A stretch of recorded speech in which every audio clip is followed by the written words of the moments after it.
Great. Well, welcome everyone. I am Jessica Collins with the Public Health Institute of Western Massachusetts. We're just going to give it one more minute to let our participants come in. Hang in there, and then we're going to start.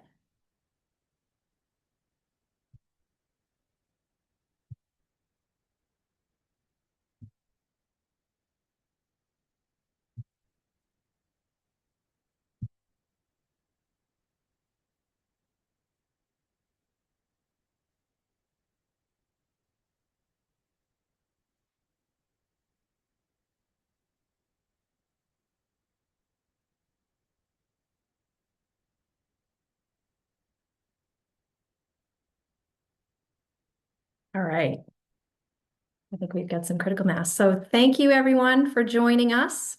Again, my name is Jessica Collins. I'm the Executive Director of the Public Health Institute of Western Mass. This is our first Friday webinar of 2026.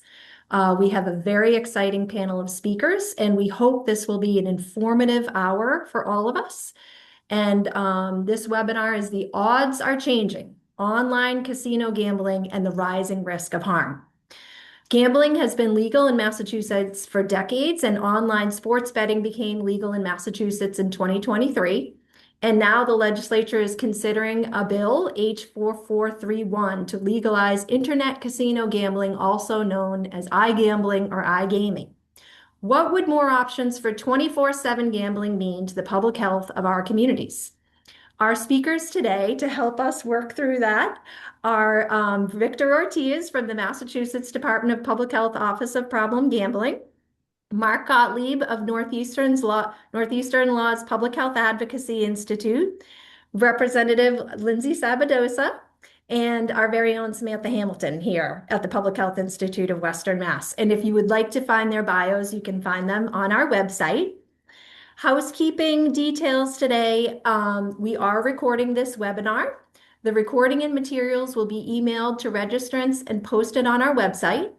If you would like to enable automatically generated captions, click Closed Captioning button on your Zoom menu. If you encounter technical issues, please message the host and we will do our best to assist you in resolving them. There will be a brief question and answer after the presentations, and you can submit questions using the Q&A feature found in the Zoom, and thank you to those of you who submitted them during the registration process. When the webinar ends, we will ask that you please complete a short survey about your webinar experience. It will only take about 1 or 2 minutes, and we thank you for that. So for many years, we at the Public Health Institute of Western Mass have been collecting youth health self-reported behavior data in Springfield, and more recently in 8th, 10th, and 12th graders in districts in the greater Springfield area. Our trend data shows an increase over time in youth reporting gambling, which includes everything from playing bingo to games of skill. We are concerned about the continued increased access to gambling products, particularly for youth and young adults. Some researchers have shared that there is a strategy to create a society where the gamblification of everyday life is normal, meaning people won't think twice about losing their financial wealth through these products. And we are seeing the beginnings of normalization of gambling play out now with our young people, statewide and here in our region. 50% of 8th graders, 44% of 10th graders, and 51% of 12th graders statewide who responded to the 2023 Massachusetts Youth Health Survey reported gambling for money or something of value. These rates are consistent with many of our regional school districts responding, reporting, and participation in gambling. Sports betting, legalized for adults in 2023, seems to be one of the most prevalent types of gambling for young people, with almost 30% of Springfield 8th graders surveyed in 2024 reporting that they had participated in sports gambling in the past year. That is an increase since 2019, and 10% of them screened for problem gambling. So what would more options for 24/7 gambling mean to the public health of our communities? We think the Commonwealth needs to reflect on whether or not the harms of making more and more gambling products accessible and advertisable to all is it really worth the revenue? And if so, how do we ensure the revenue is focused on mitigating harms and supporting individuals and communities most impacted? Thank you for joining us today to learn more about this debate. It is my distinct pleasure now to introduce to you Victor Ortiz, our Director of the Office of Problem Gambling at the Massachusetts Department of Public Health, and he's going to set us up for the context of this conversation. Thank you so much, Victor, for joining us. Thank you, Jessica, and thank you everyone who's in the audience who's took some time out of their schedule today on a Friday to be with us. Thank you, Jessica, for your leadership in this space and the entire team at the Public Health Institute of Western Mass.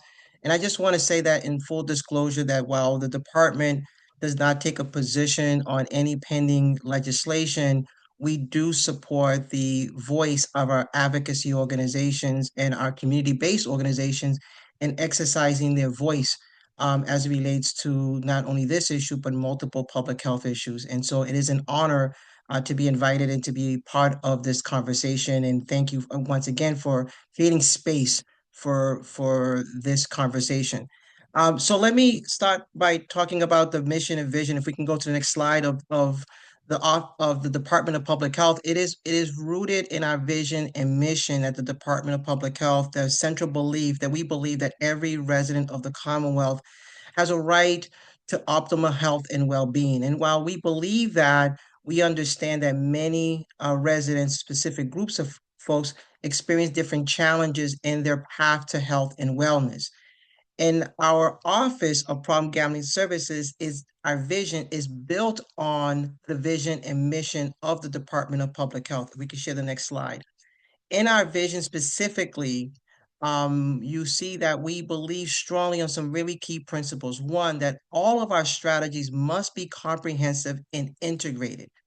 We will see from data that there's a high correlation of problem gambling and related issues, that we must center all of our responses and efforts around data. What is the data telling us specifically in order to create meaningful strategies of mitigation? And ultimately, we want to center all of our work in elevating and ensuring that we're promoting equity throughout all the work that we are delivering in the Commonwealth. Next slide. As Jessica mentioned, there is mentioned in her opening, we have seen this since 2011, an expansion of gambling opportunities, starting with the Expanded Gaming Act, which obviously introduced casino gambling, and then the Act to Regulate Sports Wagering, which was passed in 2022. And these two legislation really are two legislations which really are the foundation of the expansion of gambling in the Commonwealth over the last 10 or so years. Now, specific to these legislation, there is something that I want to draw our attention to, which is, and the next slide, is that one of the things that was part of the conversation as many folks were thinking about this expansion, and to thanks in particular to the legislators, is that while we were introducing gambling opportunities, the question is, how do we mitigate those harms, right? How do we think about minimizing the harms and the impacts of gambling in the Commonwealth? And one of those creations was the Public Health Trust Fund, which allows for 5% of the gross gaming dollars to be deposited into this trust fund for mitigation purposes. This Public Health Trust Fund is really unique in the country because it really provides significant resources for both research, prevention, intervention, and treatment and recovery supports and mitigation strategies relating to gambling. But specific to this trust fund was it's overseen by the Executive Office of Health and Human Service, administered by DPH in partnership with the Mass Gaming Commission. But specific to this trust fund is that it created a firewall between the work of public health in the industry, right? Which is very important to ensure that that continues to be, because that's necessary in the ever-changing landscape of gambling opportunities. Now, to that end, we have, as leading the public health response in Massachusetts, we produce an annual report that really talks about our milestones, our budget, and the effort to promote transparency around the dollars and the investments that are being made. Next slide.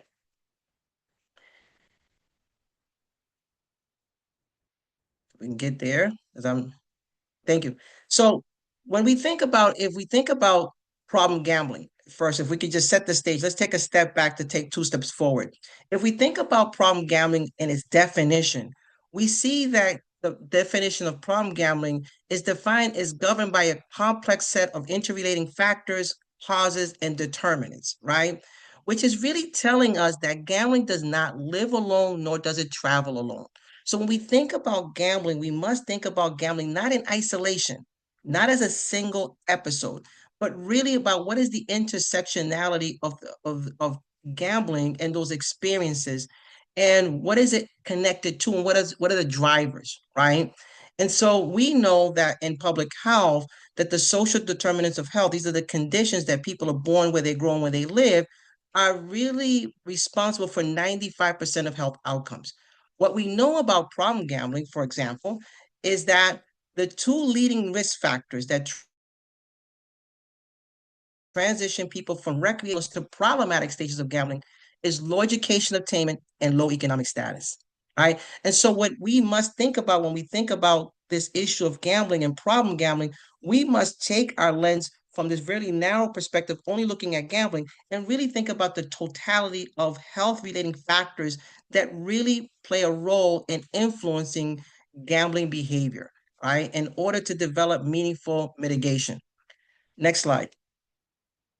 Now, the question becomes, in our office, in order to really think about developing strategies to mitigate harm, we have developed a sort of a comprehensive approach to our efforts, ranging from surveillance and community engagement, which I'm going to talk about in a second, to all the way from programmatic supports and technical supports and evaluation. We believe that having a comprehensive approach, because again, we know that problem gambling is really multifaceted, would allow us the opportunity to mitigate the harms that are associated with gambling. Next slide.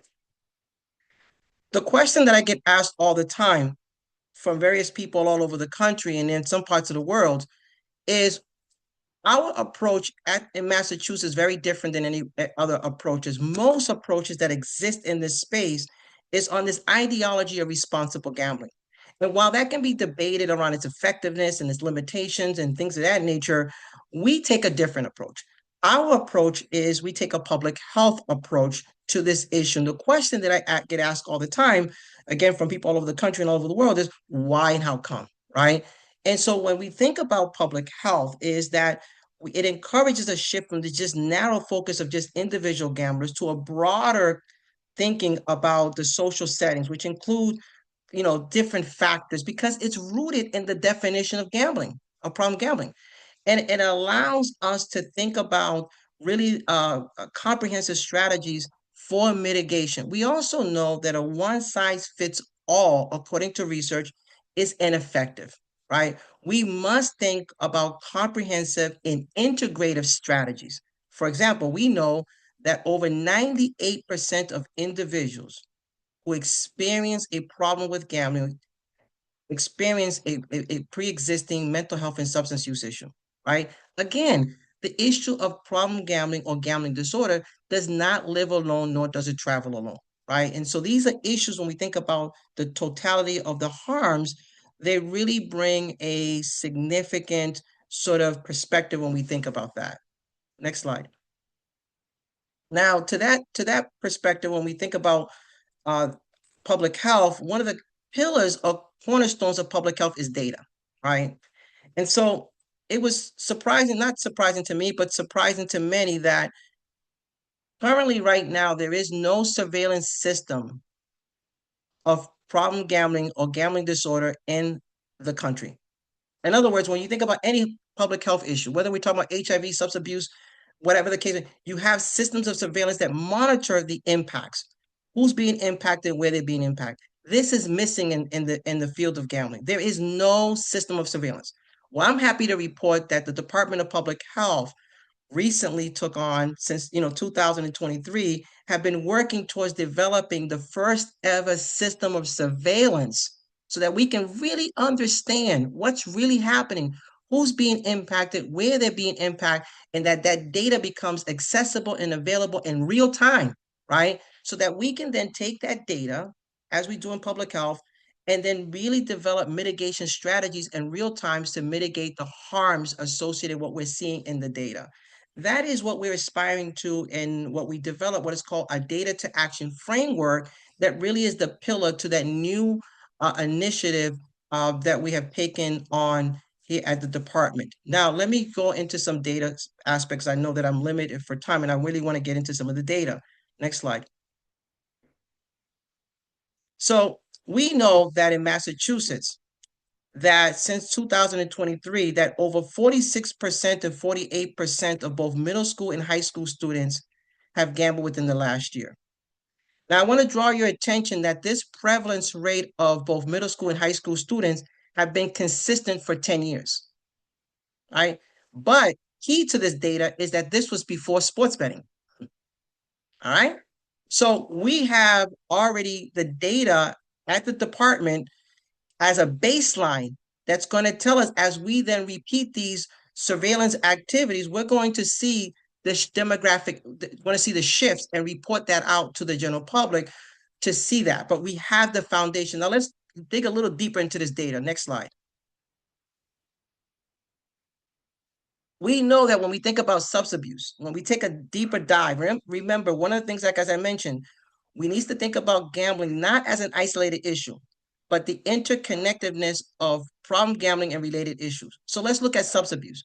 We know that middle school and high school students who reported any lifetime alcohol use had 133% and 109% increased odds of gambling in the last 12 months.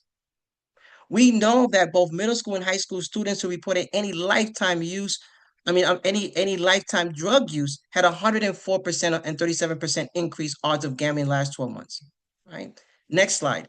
When we think about mental health, for example, right, we know that middle school students who reported ever seriously considering attempting suicide in the past 12 months had 44% increased odds of gambling in the last 12 months.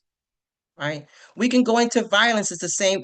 These same issues. These data points is really painting a picture that problem gambling is a public health issue.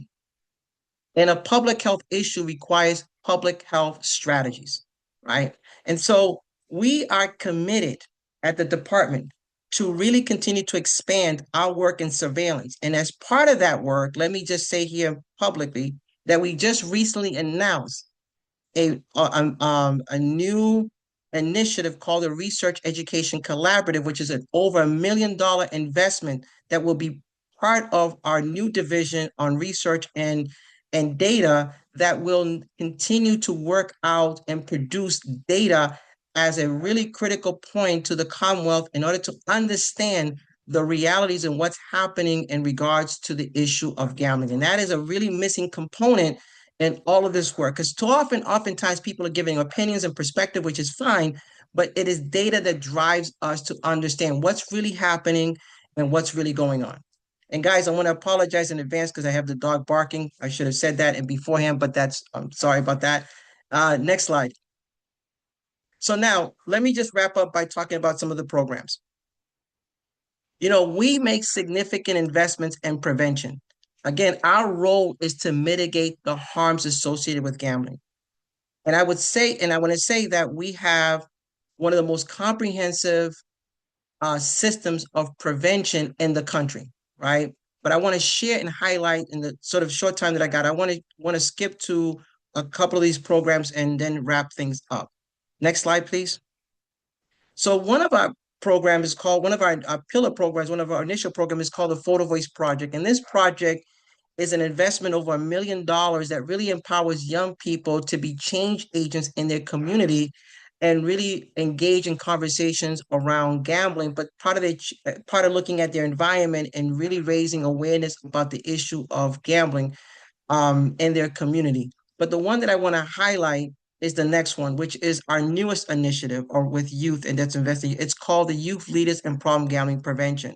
This is a peer-to-peer model, right? And if we know anything about peer-to-peer model, we know that there's evidence to show that they are effective and they work.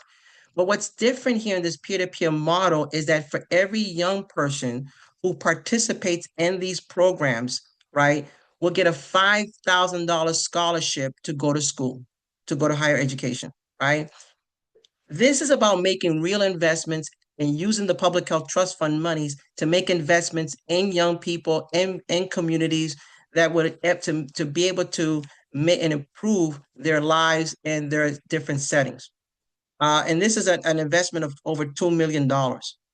Next slide. And then I'm gonna wrap things up and really appreciate everyone's time. One of the things I want to highlight in some of our programming is that we have a platform to raise awareness about problem gambling called Let's Get Real About Gambling. And as you can see here, we use two different types of approaches. One is we have a general audience where it's very broad, and then there's specific populations that we really aim. But one of the things I want to highlight about our platform is that recently we just reached over 1 billion impressions in the Commonwealth, and really speaks to efforts to make sure that we get the word out to the public that problem gambling is a public health issue and to know your risk. And I want to close by saying this on the last slide, if you don't mind. Well, two announcements. Move next one. That in order for us to think about this work moving forward, we must think about these key principles. One, we must utilize data. It is critical that everything that we think about or sort of think about this issue, that we lead with data, right? That we focus on the social determinants of health. These are the conditions where people are born, where they're raised, and that really has the greatest influence on health outcomes. We must engage communities, right? We're so proud that over the last 10 years, we've engaged over 3,000 people at the community level that has really informed our work. And ultimately, we have to break down silos. We understand that the issue of gambling is not isolated. We must think about that intersectionality of problem gambling and related issues. And to that end, here's my last statement, my last slide, if you don't mind, while my dog is barking. I'm happy to announce here and so grateful, and I'm so honored that we are this year, our conference this year, Equity in Action Celebrating Voices, is coming to Springfield, Massachusetts, and May 20th this year. It is Springfield where when we first started this work 10 years ago, that really was at the cornerstone of the conversation. And we're so grateful to Jessica, to many folks in Western Mass who've been champion advocates, who have been sort of really leading advocates around this issue. And because of the hard work and dedication of so many in Western Mass, we are now so proud that we've invested over $66 million informed by communities and programs dedicated to gambling. So the registration will be soon open, and we're happy we'll see you in Springfield at our conference. Thank you so much for the opportunity to present this afternoon.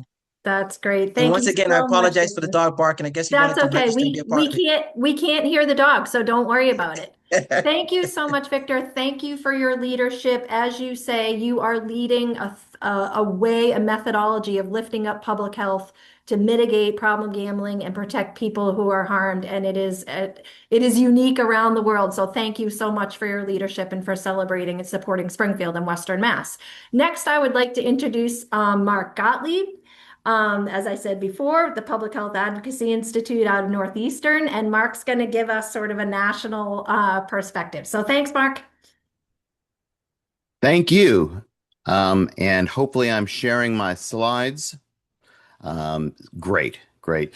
I thought that was a terrific presentation by Victor. I think the need for surveillance, so we build some epidemiology around these problems is so important, and just how the social determinants of health play into this, that communities at risk have those risks amplified.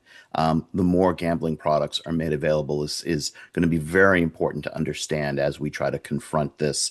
But gambling has been around for thousands and thousands of years, and by its very nature, we know it's always carried some risks. I mean, that's what it's all about.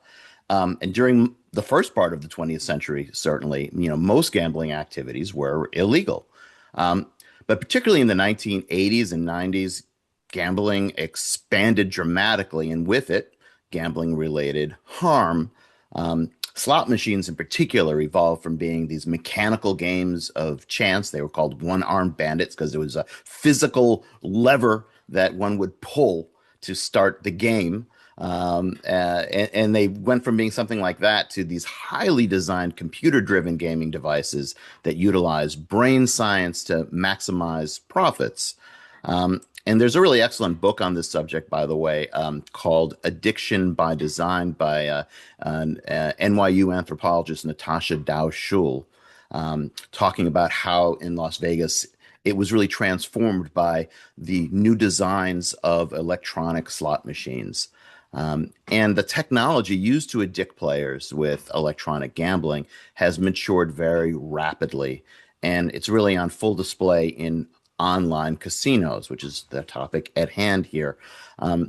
It has all the risks of brick and mortar casinos, which are not insignificant at all, as we know, except it's available in your pocket 24/7. And in fact, the accessibility and the speed of play make it's a much higher risk product than conventional casino gambling. And it's contributing to a growing public health crisis. And, you know, some people might say, hey, I got killed at the casino to talk about a financial loss. But the reality is that gambling addiction has the highest rate of suicidal ideation and completion of all addictions. Um, you know, we're talking about not just financial ruin and loss of career. Criminal behaviors are associated with online gambling. All these mental health struggles. There's these comorbidities with other mental health issues and substance use disorders. Personal relationships are destroyed, and it's not just a tragedy of a few individuals, but really it's a matter of population health, which is why it's a public health crisis that is rapidly growing. We know that for every person who struggles with gambling, there are 5 to 10 other people in their orbit that are harmed as well. So it's a broader problem than we realize.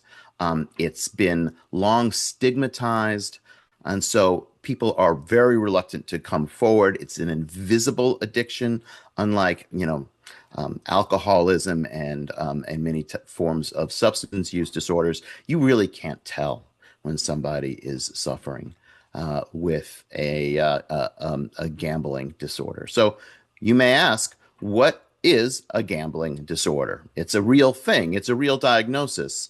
Back in 1980, the American Psychiatric Association puts out the Diagnostic and Statistical Manual of Mental Disorders, the sort of the Bible for diagnosing mental health problems.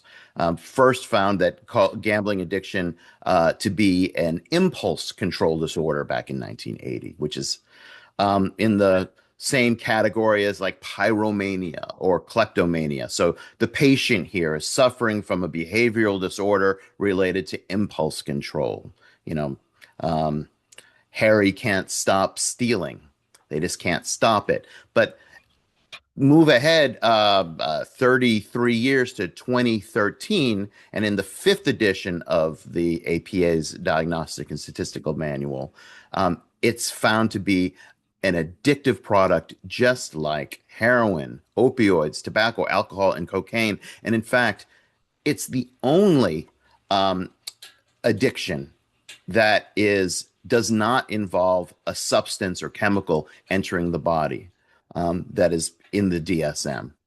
And the DSM comes up with 9 diagnostic criteria for gambling disorder. And if 4 of them are met over a 12-month period, a patient can be diagnosed with a gambling disorder. I'm not going to go through them all, but there are things like, a need to gamble with increasing amounts of money to achieve the desired excitement. Is the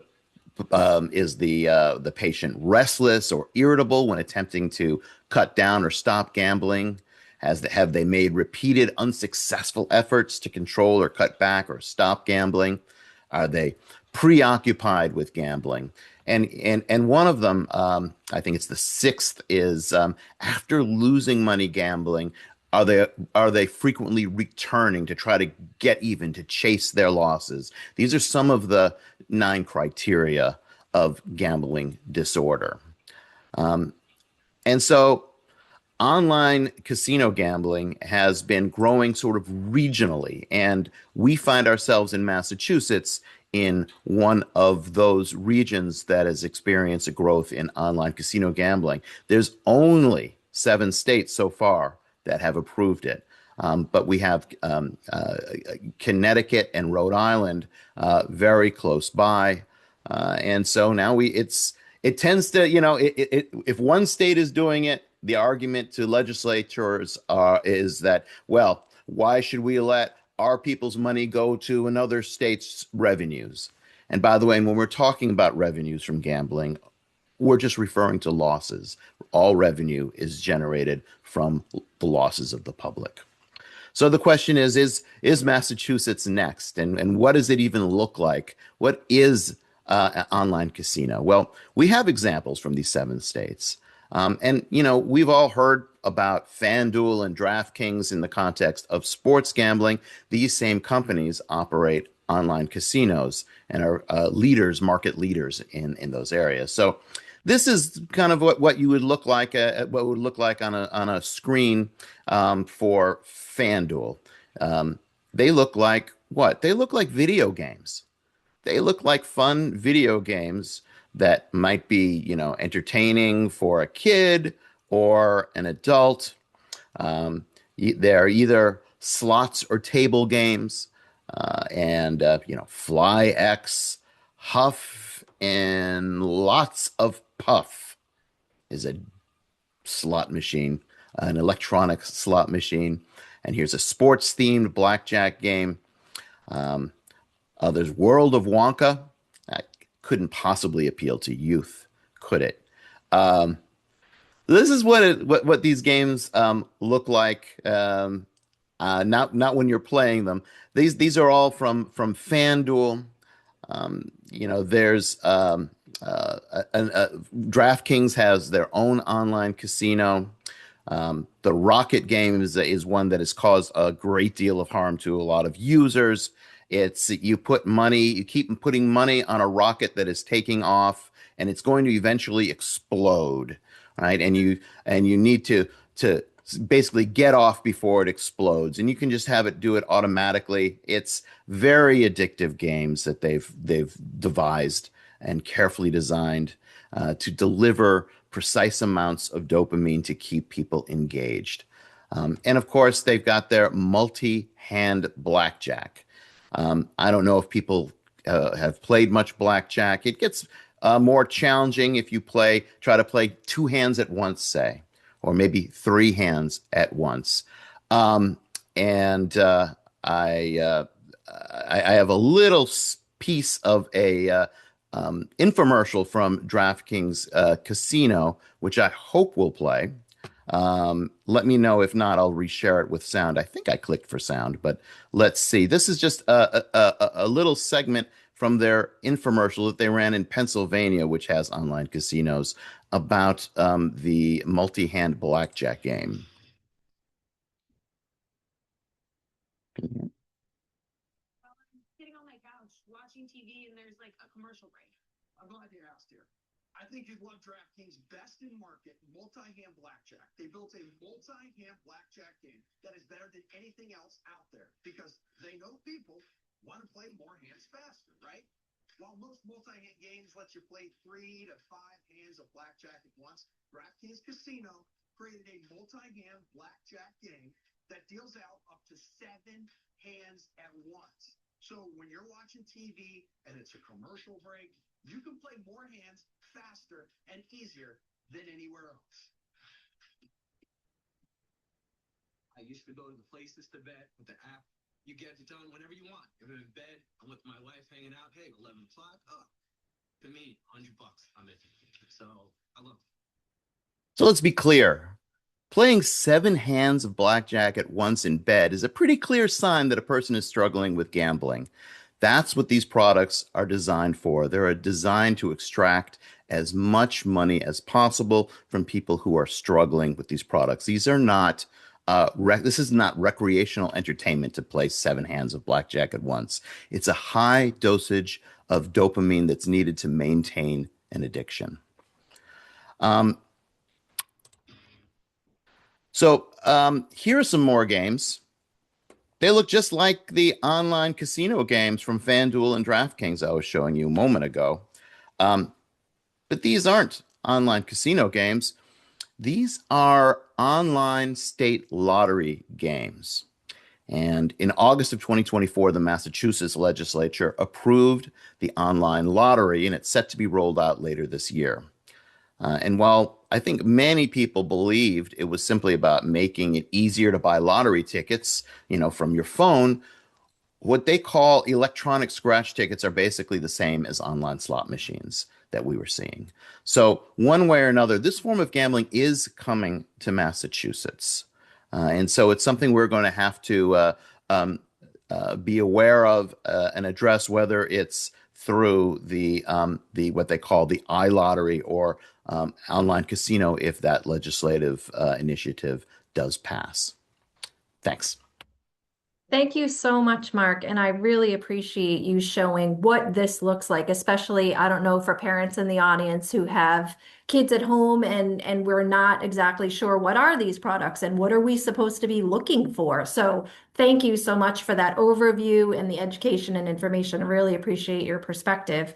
And now I'm truly honored to introduce our state representative from the First Hampshire District, Lindsay Sabadosa, who's going to talk to us about what is the legislation right now and what are the legislators talking about and how can we continue this community debate. Thanks, Lindsay. Thank you so much. It is a pleasure to be here with you today.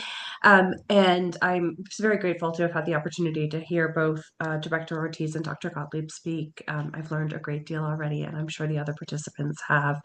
I am going to talk about two pieces of legislation today, and I see there's a slide up about one of them, so you'll have to bear with me that there are actually two.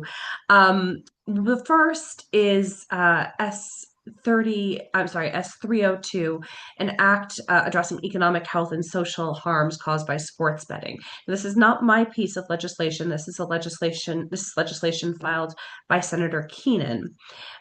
This bill, which we've often called the Better Health Bill, is intended to put some restrictions around sports betting. Now, as Director Ortiz said, the legislature has been clearly very involved in the passage of online gambling, and I think there's a moment where some legislators have tried to understand, did we do enough to protect public health when we passed those bills? I think many of us are starting to think that perhaps we didn't. Perhaps there did need to be some guardrails that went up. And so Senator Keenan struck out this session. This is a Senate-only bill at this time with this proposal. It is currently before Economic Development and Emerging Technologies, again, on the Senate side only. So not to be too wonky about how things work in the House and the Senate, but because it is a Senate bill, it will be voted on only by Senate members of that committee and will have to move to the Senate in order to be considered. It had a hearing on November 13th of last year. So there should be some decisions about the fate of the bill relatively soon. That was a later hearing. Most bills were decided upon in December, so we would expect something to be early in this year. So that does mean there's still some time to weigh in on the legislation. But again, you're going to be focusing on your senators, not on your House members for this. So some key principles about what the bill does. Again, this bill is all about guardrails. So it, first of all, bans in-play bets and proposition bets. Now, I will say I am not the expert on gambling because I am not a gambler. So this has been a steep learning curve for me to understand what all of these components are. But for in-play bets, it is gambling that occurs after the game has actually started. So for example, who's going to be the next team to score? And then proposition bets. So bets on things that are not directly related to the outcome of the game. It is also going to ban sports betting ads during the televised sporting event, which if you are, I will just say, a huge Celtic fan like I am, you probably noticed that ads for betting are played consistently throughout the games. It will add agents and promoters to the list of those who are prohibited from wagering on any sporting events. And it will also limit the amount that people can bet each day unless there is an affordability check done. So, really trying to make sure that we're not having people gamble away their life savings and their rent for the month. It will also ban employees from getting compensation based on how much they induce bettors to gamble. So, preventing the encouragement of that. It will increase the tax rate on online sports wagering from 20% to 51%. And it will put that money, double the amount of money using those funds to go into the public health trust fund. It will also require sports waging operators to release anonymized data on sports bettors to experienced nonprofits. And I will say that feels particularly important to me because as we were passing the legislation, we personally, and I know there were many other legislators, we reached out to researchers. I worked particularly with researchers at UMass Amherst to try to understand what the potential implications of the bill could be. It is really challenging to predict what the future is, but we already had brick and mortar casinos. And I should say, I've only been in the legislature since 2019, so I'm referring to online gambling, but we had brick and mortar casinos. We had some idea of what the implications of allowing gambling in the state in the first place were, what some of the risks were. And it was still challenging to even imagine that what we envisioned online gambling was going to be back in 2022 could be what it is right now. It has just exploded in ways that I think were unexpected. So that's the first bill. And that is, again, Senator Keenan's bill. That is a bill focused, again, guardrails. The second piece of legislation is actually a bill filed on the House side, and it's an act relative to internet gaming. And this talks about a lot of the things that I think Dr. Gottlieb had just mentioned. It's H4421. It's also before Economic Development. It also had a hearing on November 13th, and its reporting date has been extended into March. And this bill would actually legalize all of that internet gaming in Massachusetts. It would create a new chapter in Massachusetts state law. It would define internet gaming. It would give the Massachusetts Gaming Commission the authority to license existing casino operators to offer online casino style games. It would impose a tax rate and create multi-state agreements to set advertising restrictions and other things. But effectively, it would create a new sector. And I think, within the context of this conversation, it feels important to me that we focus primarily on how do we set up guardrails for the legislation that we've already worked on, that we understand how we can protect individuals a bit better before we open up what could potentially be another Pandora's box. So I know that there will be information going out about both of these pieces of legislation after this recording. And people can get involved by sending in testimony to the committees, by reaching out to your legislators. You again have a House version that's only a House version, a Senate version that's only a Senate version, very different goals of both pieces of legislation. So really there's a lot of work to do. And I think this is a realm in which we just haven't heard a tremendous amount of feedback from constituents. I will say constituents primarily because, of course, legislators always want to hear from their constituents about their concerns. But it is a place where I think people can have a real impact. So thank you very much. Thank you so much, Rep. Sabadosa. Appreciate you so much and your leadership. Next, I would like to introduce my fantastic colleague, Samantha Hampleton. She's our Director of Coalition Building and Community Engagement and has been working closely with the Office of Problem Gambling here in Springfield on a problem gambling prevention project. So Samantha. Yeah. Thank you, Jessica, and thank you for all the folks that are here today. So we've heard some great insights on the mitigation, what the issue is, and how we're attacking it at the legislative level. Want to share some community-based approaches that we're doing regarding the folks most vulnerable, our young people.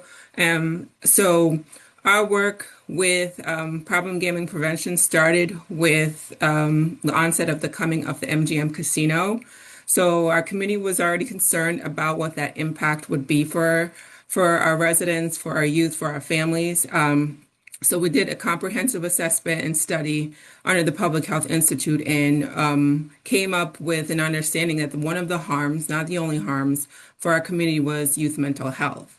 So we formed the Youth Mental Health Coalition, which established this youth-led program model called Beat the Odds.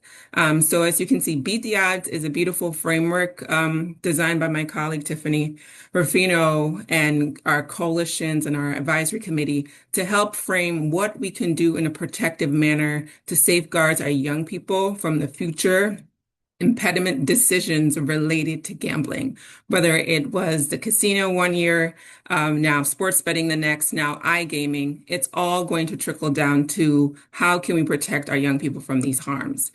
So this program model is a peer-led model. It's peer mentoring. We provide therapeutic mentoring, goal setting. Our young people learn about the issues of problem gambling. They learn about the issues of mental health.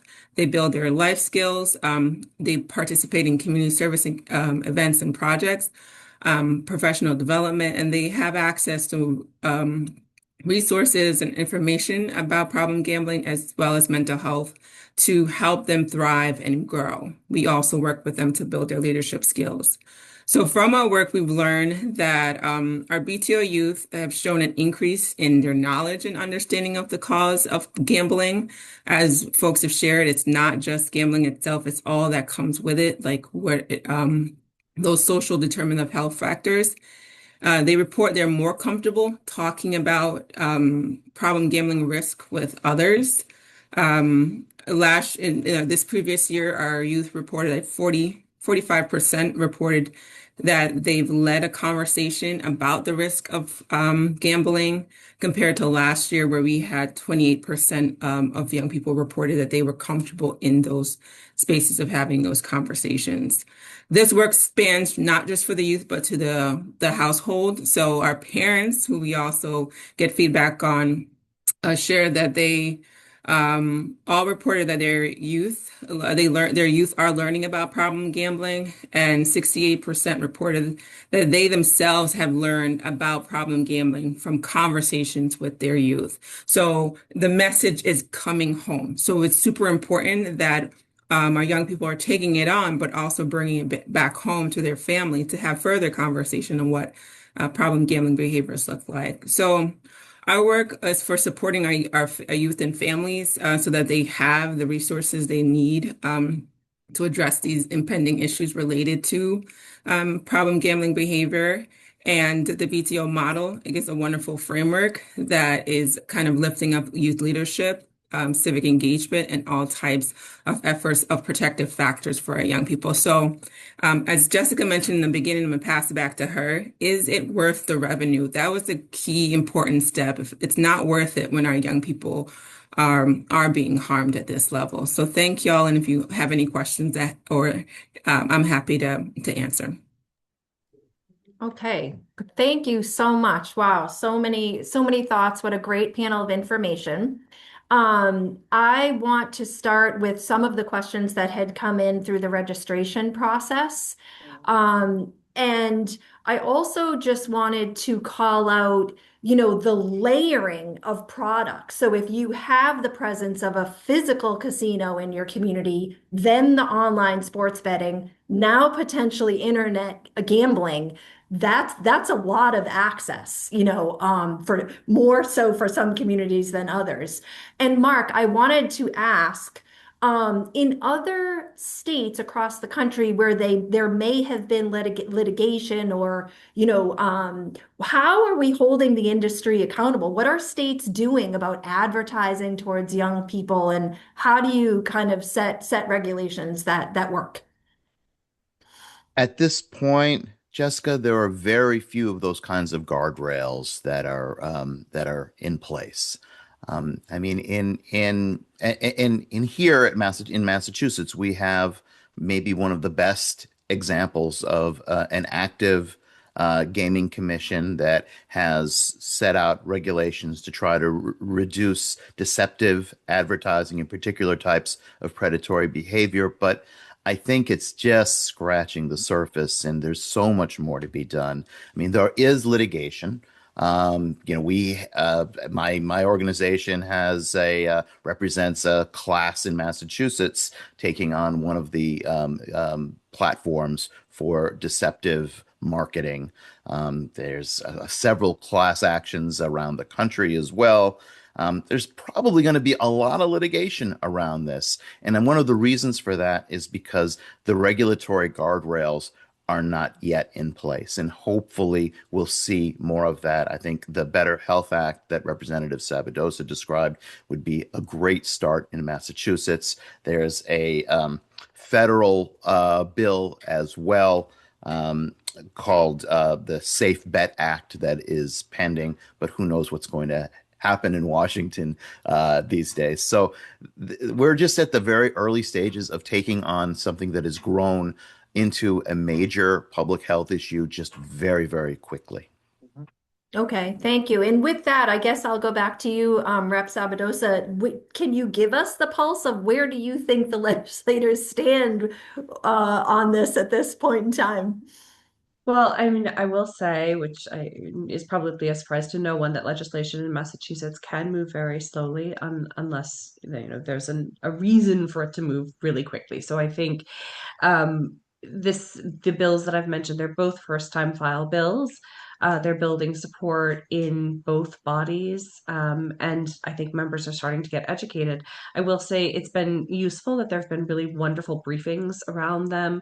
The commission has come in, DPH has come in and talked about problem gambling, really raising some awareness where I think there might not have been. So events like this within the State House are very, very helpful, but it's hard to predict what will happen to a piece of legislation, particularly in its first year of filing.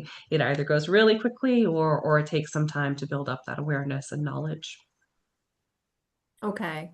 Thank you for that. And so I guess Victor, I'll go back to you. So if regulating is challenging, and setting guardrails, as Mark said, and then you're having new products come out, giving access to the public, in particular young people, it really feels like your work is absolutely so critical of mitigating harm, if we are going to be allowing these types of products to come into our state and our communities and our houses.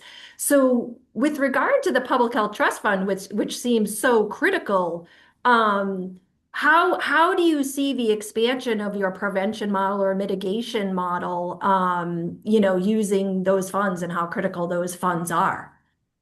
Well, Jessica, thank you so much for the question. The funds are critical, right? I think everyone here describes what is really a significant public health issue, right? And as you described it really well, it's a layering effect, right? We're seeing it from, hey, casino gambling, when it was sort of obviously passed in 2011 and obviously came online.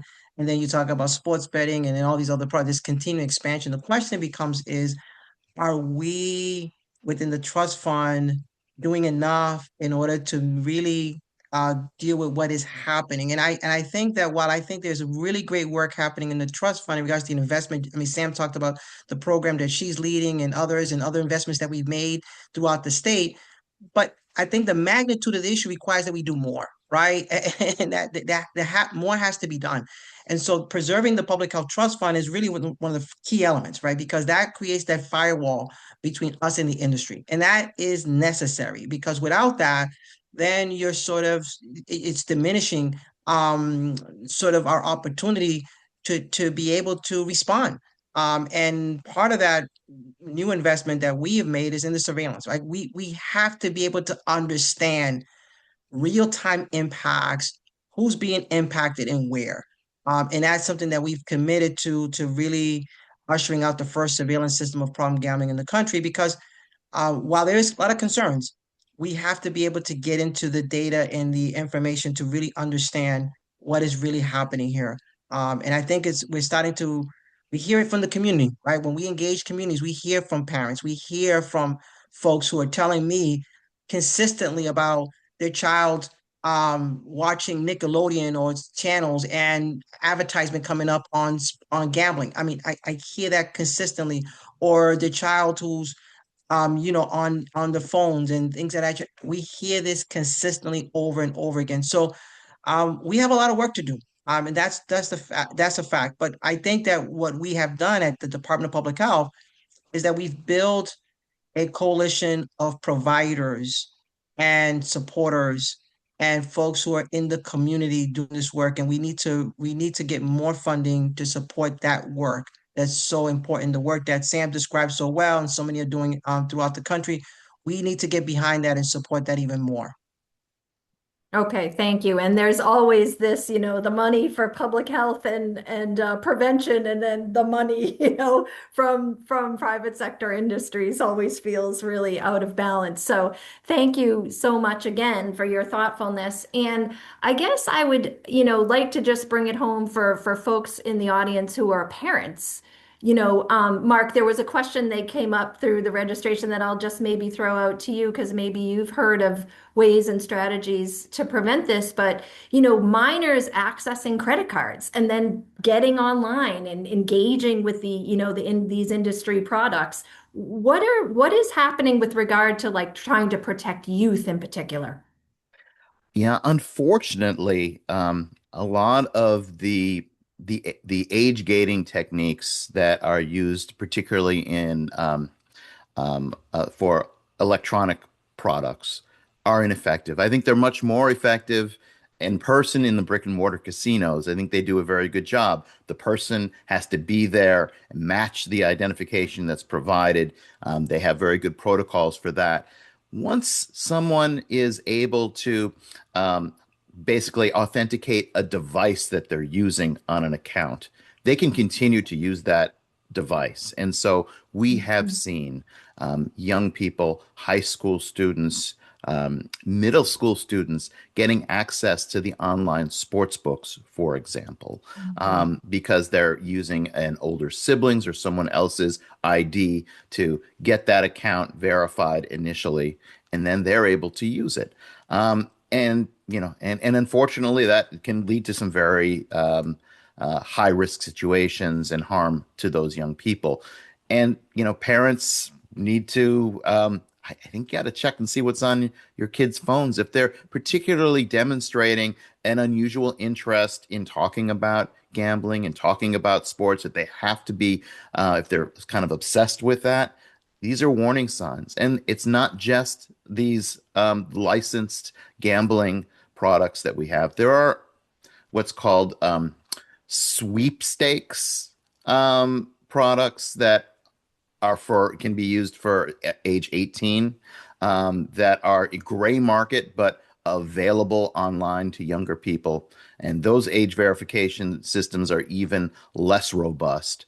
So unfortunately, yeah, we've got a situation where kids are really at risk, and the technology has not been effective really in protecting youth to the extent that it's really needed.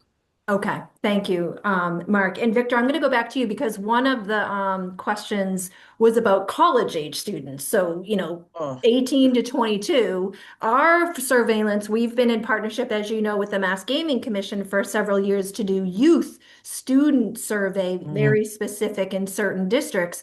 But your surveillance, I imagine, is going to be all ages, right? absolutely. What's your thinking around the college age folks?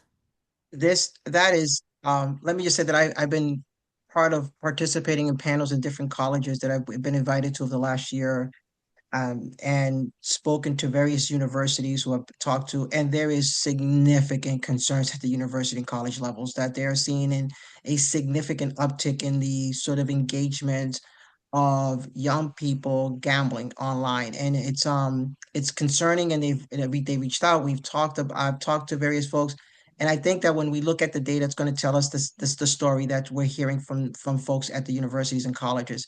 And it's not surprising because when you look at the helpline data, for example, we're seeing that there's an uptick in numbers of people 20 to 29 obviously that's outside the college age, who are the highest increase in regards to calling the helpline. And so we see younger men who are calling the helpline. So there is where they say there's smoke, there's fire, right? And there's a lot there for us to unpack. And so as we dig deeper into looking at this particular population, I think we're going to see that there is significant growing concern. The other thing I would say this is that Mhm. one of the things about gambling in general, we know about data, is that the two leading risk factors for transitioning from social gambling to gambling disorder is low educational attainment and low economic status. But with Mhm. the new emerging of sports betting, what we're seeing is that there's a shift in the risk factors. What we're seeing is that we're seeing younger men with higher education, high economic status who are experiencing problems with gambling. So now we're seeing a shift even in the risk factors, right? That there's a whole new population of folks who are now not only being exposed to gambling, but are engaging, experiencing problems with gambling. And hence why I think that this is really a public health issue that we need to continue to talk about and strategize to mitigate. Wow. And Victor, are those, so you had said it, I think before, like it's not cookie cutter. Like each type Mm. of community or group of people sort of needs a different education and response, right? Absolutely. This is why a public health approach works, right? Because it's really about, since 2016, when I came on board at the department, it's about really empowering communities at the local level to really understand what their realities are and really develop strategies, right? And that's how we did the work with BTO, right? With with Beat the Odds. It was really driven by the community, led by Sam and others. And that was what emerged from that, right? That came from an authentic community engagement participatory process. And we need to continue to replicate that. Now, but the issue is that there's a cost associated with that, right? And this is why the investments of the Public Health Trust Fund is critical to ensuring that we are localizing strategies. That's a key thing, localizing strategies. What works in Western Mass might not work in Boston. What works in Boston might not work in Western Mass. And so we need to be flexible to meet the realities at the local level. And that's what we hopefully to continue to do at the Department of Public Health is to make sure that communities are empowered to address these issues. Yeah. And that just makes prevention even more costly, right? Is because you can't just cookie cutter it and do it. It takes Yeah. funding to really set But the context. Yeah. but here's the deal. But the question becomes, Jessica, and to others, is what's the cost of not doing anything or doing very little, right? So while we think about what the investments are right now and upfront, what is the cost of us not doing anything, right? Yeah. When we think about that data that I just shared with you about young people and intersectionality with substance abuse, suicide, what is the cost if we don't intervene? What is the cost of what that impacts looks like for young people down the line in their lives? What is when we think about the effects of every person who experiences a gambling disorder is affecting six to eight other lives? What is the cost of that? Right. And so I think when we think about the investments in prevention, it pales in comparison to what is the cost if we don't do anything or nothing at all. That Yeah. is what really we need to sort of think center the conversation on. Okay. And I guess, Mark, from your perspective, just because your group and you have been working on this issue for so long, what is your like what are your kind of like advice about priorities? If more and more products get legalized and, parents and families and everyone's up against the product, what is your advice about how we handle this debate? Oh, I can answer that in a sentence.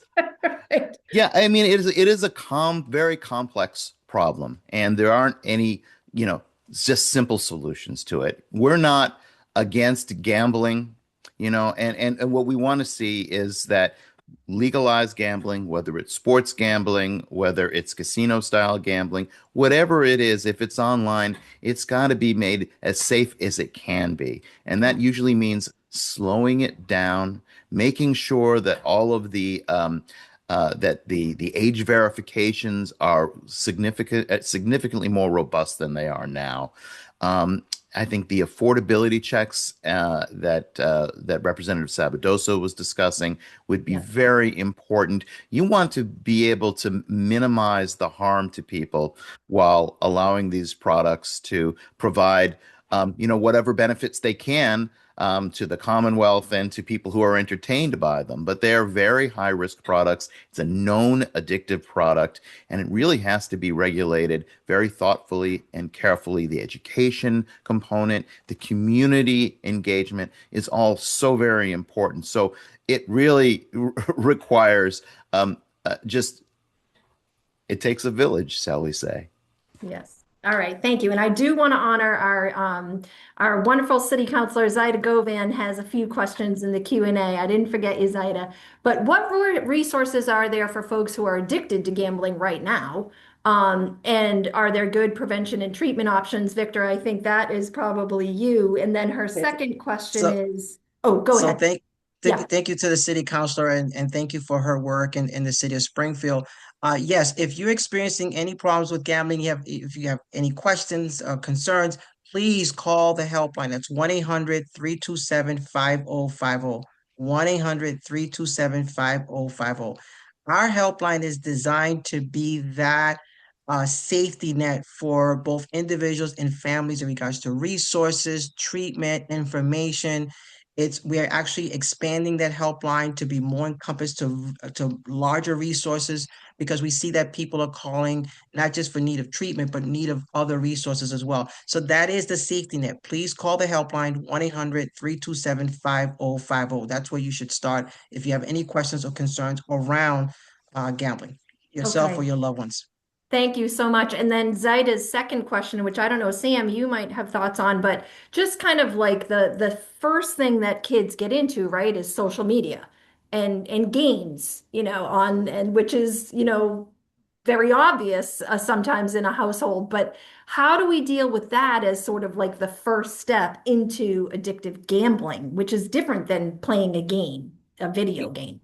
Yeah. Yeah, so the habits of gaming is definitely correlated to the ideas of loot boxes and chances that young kids are experiencing nowadays, and kind of wondering that can again move into a problem behavior. So it's important for parents to know what our young people are doing. I think Mark mentioned it as well, because it's not a physical infrastructure and it's through our phones and our electronic platforms. It's easier to hide if someone is gaming or betting. And so our parents, it's important for us to have practices where we're checking in on our youth and saying, what are you playing? We've got training modules that we're working on now that we'll be bringing to the community to talk about problem gambling behaviors from a public health approach. So it's sometimes encouraging the parents to like sit with a child and play the game with them, see what they are experiencing, and then have the conversation to pull them back on the risk factors of what's going on.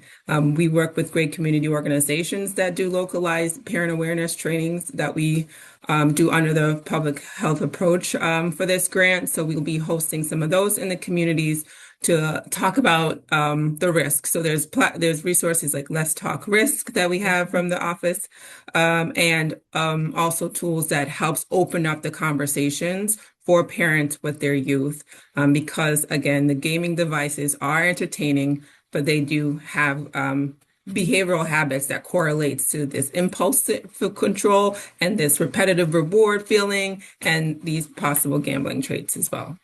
Okay, thanks so much, Sam. Rep Sabadosa, I want to get you this question.